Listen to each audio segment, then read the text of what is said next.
I'm about to interview one of the richest men in Dubai, and I don't think people truly understand what that means. Sir, is this your Bugatti?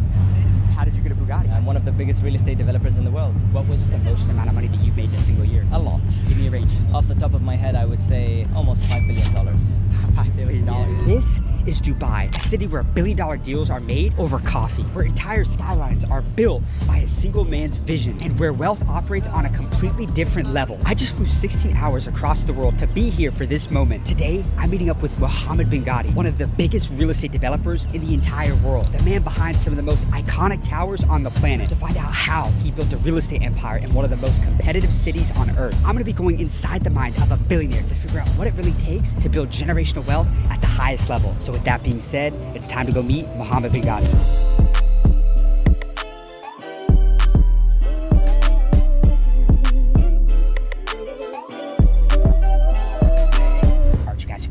Right now to interview, like I said, one of the richest men in Dubai, Mohammed bin Gadi, okay? And we're gonna be interviewing him not just anywhere, but at one of the buildings that he built, the Bugatti residences. This guy transformed the entire Dubai skyline. He built the first Mercedes-Benz residences in the world. He built the first Jacob & Co residence in the world. And now, look at where we are, the first Bugatti residence in the world. This is Mohammed bin Gadi. All right, you guys, look at this right here. This is the Bugatti residences, man. Hey, where are we at right now? Yeah, we're in Bugatti residence. Who are we about to interview? Mr. Mohammed. He's one of the biggest developers in the world. Yes, of course. First of all, look at the skyline right here. I want to point this out. That's the tallest building in the world, the Burj Khalifa. But man, we're about to interview an absolute legend and icon out here, you guys. So let's go meet up with him himself, man. Come on. I mean, this has potential to be insane. What's going on, man? How you doing, Mohammed? Great to see you, man. It's good to see you. Yeah. We were letting them know, man. This is one of your creations right here. It is. Where are we at right now? Bugatti residences. And this is the first Bugatti residence in the world. The first and only. Before, I want to ask you some questions. What goes into that? I mean, you partnered up with one of the biggest, most renowned, most credible companies in the world. How is that even possible? I mean, I think there's a lot of passion that goes into that. You gotta be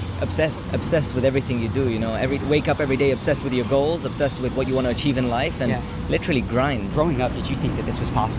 That you were gonna, have your name on the side of the buildings, working with some of the biggest companies in the world? I mean, literally putting up their skyscrapers. It's funny you ask, because I had a lot of Bugatti posters in my room being a kid, but I would have never dreamed to actually achieve something like this any day. That's amazing, man. And, we flew 16 hours out here, and we want to make this a masterclass for the younger generation, trying to become billionaires, trying to become the best entrepreneurs that they can be. Can we make that happen? Sure. So I gotta ask you, where are you from originally? From the UAE. And you never left? No. Why not? I mean, it's the best place in the world, right? Why is this the best city for business owners? I think it's the entrepreneurial flair of the city. I think the leadership have been very supportive in creating this atmosphere that supports any entrepreneur in building a billion-dollar business. And when you were starting out in the business, were there a lot of no's? Did you have any failures? Were there a lot of downsides? Plenty. Yeah. I've had a lot of no's in my life. Yeah, like you said, you didn't take no for the answer. I mean, I think the more and more successful you become in life, the more you realize that you're gonna fail a lot and you're gonna get a lot of rejection. And part of becoming successful is that maturity of your mindset, that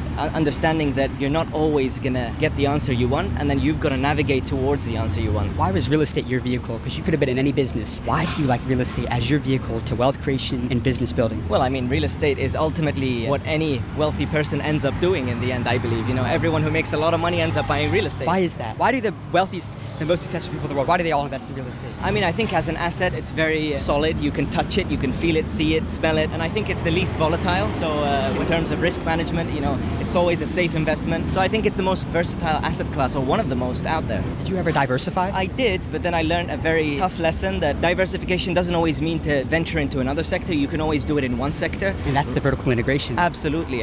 That's what we did. We became completely vertically integrated as a developer. We built a full construction company, a factory. We have 7 factories for joinery, aluminium, steel. And so we really focus on serving this one sort of single monstrosity of a business rather than, getting distracted in different sectors. So we're about to see the building right here, but I wanted you to touch on real quick your progression of that vertical integration. When you started out in the real estate business, were you selling properties? Were you brokering? Like before you had the factories, before you had the steel manufacturing and whatnot, how did you come about, kind of obtaining all the different verticals? This is something I learned in business in general. You never have the full picture from day one. You just got to start and navigate your way through. And one of the best quotes I like about this is in the book of His Highness Sheikh Mohammed bin Rashid Al Maktoum, the ruler of Dubai, and he says, when a bee starts its day, it doesn't know its full plan then it just, leaves and starts harvesting, the honey. And same thing with birds. And I think, you never have a plan that's fully perfect from day one. You just start and you navigate your way through and you learn, you fail, you fix, and ultimately you figure out a way. When you're thrown in the ocean in a stormy day, you either drown or you swim. Now, there's been a lot of day in the lives on YouTube where people go spend the day with people at their homes, their apartments. We are at an apartment complex that you're building. Correct. This is going to be fascinating. Can you go show us around real quick? Please. Let's go check it out. And real quick, you know what I love? You got the Bugatti right there, with the Bugatti building right here. It would be inappropriate to drive a different car. I love that. Let's check it out. Guys, I can't believe we're in Dubai right now, but I need you to listen very carefully. Look, I built the craziest network in the entire world of millionaires and billionaires at just 23 years old. And it is the only reason why I've been able to build a multi-million-dollar business so young. And for Christmas this year, I'm doing something insane for you. I'm opening up my entire billionaire network, and I'm giving you direct access to them. All the millionaires and the billionaires that you guys watch me interview, now I'm letting you get mentored by them every single week. Seriously, guys, in 2026, I will be hosting a live call with a millionaire or billionaire mentor every single week. You will be able to hop on Zoom with me and ask them your questions live. It's called the School of Mentors, the #1 mentorship network in the world for entrepreneurs. And for Christmas, if you join the School of Mentors, you get 3 insane bonuses and a crazy giveaway. Bonus number 1, you will be able to get access to the School of Mentors for 40% off for life. Bonus number 2, you can join for 30 days risk-free. Seriously, if you don't love it, just send us a message within 30 days and we'll give you a refund, meaning you can literally join for free. And bonus number 3, you're literally gonna get access to the recordings from Billionaire Day 1, Billionaire Day 2, Wealth and Investing Day, AI Day, and Viral Content Day. These are private trainings we hosted with billionaires and we've never shared them publicly. And on top of all that, 5 people who joined for this Christmas special will be given lifetime access to the School of Mentors for free. So if you went in, stop what you're doing right now. Click the link in the description in this video and grab your spot before the end of the year. Because after this Christmas special will be gone forever. So I can't wait to see you on the inside. With that being said, let's get back to the video. See that they're starting to put the steel cladding on top. It's 13 kilometers of steel cladding going on the exterior. So how much goes into building an apartment complex like this? Honestly, the sort of real estate you're looking at here and the sort of people who have bought it here, you have the Crown Penthouse, which is a triplex that is almost 50,000 square feet. It has a cinema, it has a cigar lounge, it has anything you can think of. We have a beach up here, literally a French Riviera-inspired beach. That's never been done before. No, it's we literally have 2 car elevators to take your Bugatti into your penthouse, park it in front of your office and work from home looking at your car. Is it a requirement that in order to live here you have to have a Bugatti? Well, I mean, I'd like to think you would have one if you're buying here, but I think ultimately this is for everyone who appreciates things that are finer in life. We have very interesting clients who have bought. Neymar Jr., footballer, he bought one here. Yeah. Andrea Bocelli. So yeah, very interesting names. You're known as one of the fastest developers in the region. Correct. What's the secret to that speed? I think again it goes back to the vertical integration. We have our own workforce all in-house. We have our factories. So like these construction companies, do you own the companies or are they contract? Yes, you do. Everything, literally everything that goes into building the product, we control and we own. And ultimately what that gives you is agility when it comes to speed, quality, and cost, obviously. Did you kind of acquire these companies or did you start them from the ground up? Mostly started from the ground up, some acquired actually. So some opportunities seen here and there, steel factory, acquire it, upgrade it, and ultimately supports you in building much faster. Fascinating, man. So what number building is this for you? I think you've done how many, 60 complexes or something? A little bit closer to 100. 100 complexes, man? Yeah. What's the biggest thing that you've changed since the very beginning? I would imagine the first one wasn't super easy. Absolutely. I think the biggest lesson I learned when building these complexes is focusing on quality and letting the product talk for itself. So we do a lot of marketing, of course, as a brand, on a global scale. But I think the best companies out there worldwide are the companies that have products that market themselves. You don't need to say anything. The product speaks for itself. You have the architect background. Yes. Do you have a lot of input in the design process for the building? Oh, I'm always on site. Are you actually? Probably more than the time I spend in office. Oh my goodness, I love it. Lobby space, you can see. Monumental height. It's a very large lobby space. How many stories is this one going to be? This is going to be 46 stories. We have 180 units here, and each and every unit is a piece unique. Yeah. So different layout, different interior design scheme, completely bespoke. What's the average price point of one of these units? Well, I mean, penthouse up there was listed at 750 million dirhams. It's just above $200 million. Oh my goodness. Yeah. And somebody bought it? Well, we're on the market right now. Maybe you'll hear some news Yes, someday. Hey, I'm excited to hear it, man. When you're driving on the road, the highway out here here in Dubai and you look to your right and your left and you see your name on the side of that building, what does that feeling mean to you? It makes me feel happy and proud, but ultimately, if anything, it evokes a sense of urgency in me to achieve more. I mean, comfort is the most dangerous drug. You got to learn to be comfortable being uncomfortable, because the moment you become complacent and comfortable is the moment you have no drive to achieve more success in life. So anything else in here that we should check out? Yeah, I mean, feel free. Let's do it. Yeah. What's an underrated thing at all of your properties that you have that a lot of people don't put enough emphasis on? I think it's the design. The design. Yeah, I mean, we put a lot of passion into our design. What goes into a great design? I heard somebody tell me one time that in real estate, it's never a money problem, it's a creativity problem. And in your case, right, you've got some of the most uniquely designed buildings that have, filled up and they're renowned out here. Yes. What goes into your creative process? I think a lot of storytelling goes into it. I think a lot of brand narrative. It even stems to things like the name of the project. Does the name reflect the architecture? Does it help with telling the story? What sort of elements are you including in the interiors and the exterior, in the amenities? What lifestyle are you building? Is this for people who are interested in things like health, in fitness? And so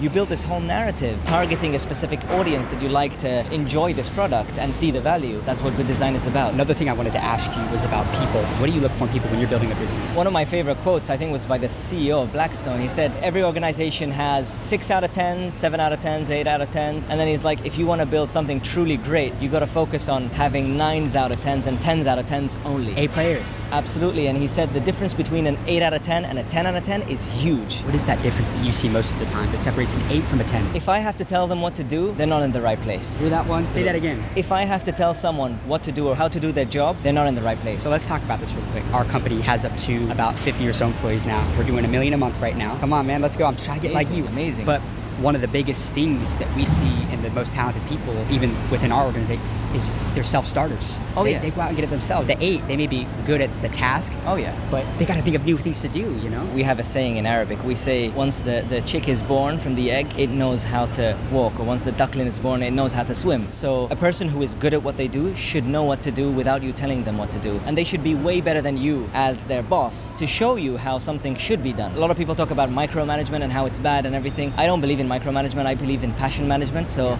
if you're involved in everything, it's okay. But as long as you're empowering people who are specialized in something and know more than you're letting them play and you're letting them do their thing and take your product to a whole other level, or your company, you want to bring those sort of people into your business. I love that. I heard a term one time, and it's always stuck with me. I interviewed the founder of LinkedIn, Reid Hoffman. He sold LinkedIn to Microsoft for $26 billion.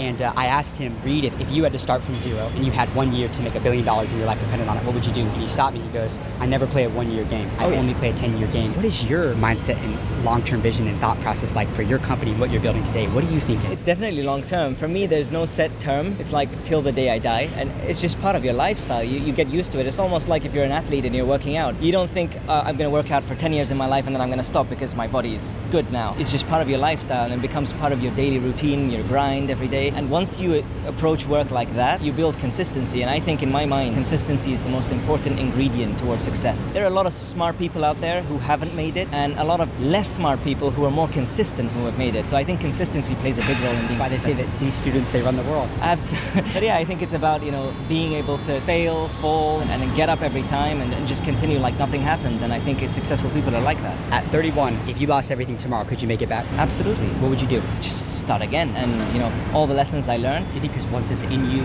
it's always in you once you kind of know the formula and how to do it? You understand the process, so you know that it's okay to fail. Yeah. Being an entrepreneur, you're going to fail every day. Even when you are successful, there's one thing you're not going to get fully right. Secret recipe to success is try, fail, learn, fix, try again. 5 steps. Love it, the 5 steps. So, like I said, outside of one of your creations, man, first of all, congratulations. Thank you very much. Hey, and I know you hear it, but I'm proud of you, man, and you inspire my team, and we've traveled the world, we've interviewed over 30 billionaires, and you're hands down one of our favorite people that we've ever met. Thank you very much, and likewise, I'm proud of you guys and what you do. I've been following you on social media, and you're doing an amazing job. Yeah. Muhammad, I'm gonna ask you, if me and you died tomorrow, and you had one last message to leave with the younger generation, what would that be? I think it's to leave something valuable behind, whether it's a project, a product, something that changes people's lives positively, whilst, making money for you. And I think the most successful companies worldwide do that exactly. So I think if you're able to solve a big problem, that's what you want to do, that's what you want to leave behind, and ultimately that becomes your legacy.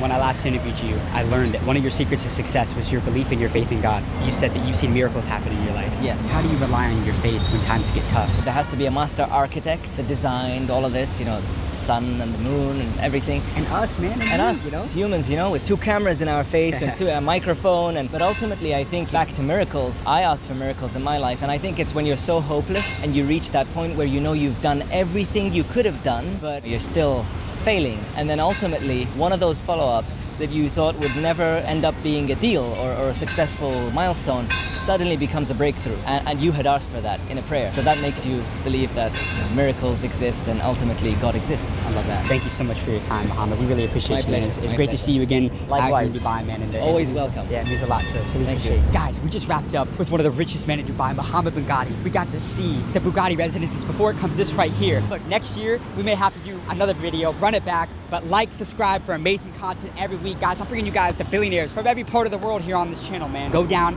click the link in the description of this video to join the #1 community for business owners and entrepreneurs in today's world, where you get direct access to billionaire entrepreneurs that I interview, the 8-figure, the 9-figure, 10-figure business owners that I interview on this channel. You get to speak directly to them on live calls. Click the link in the description, and I'll see you on the inside. That being said, see you in the next video.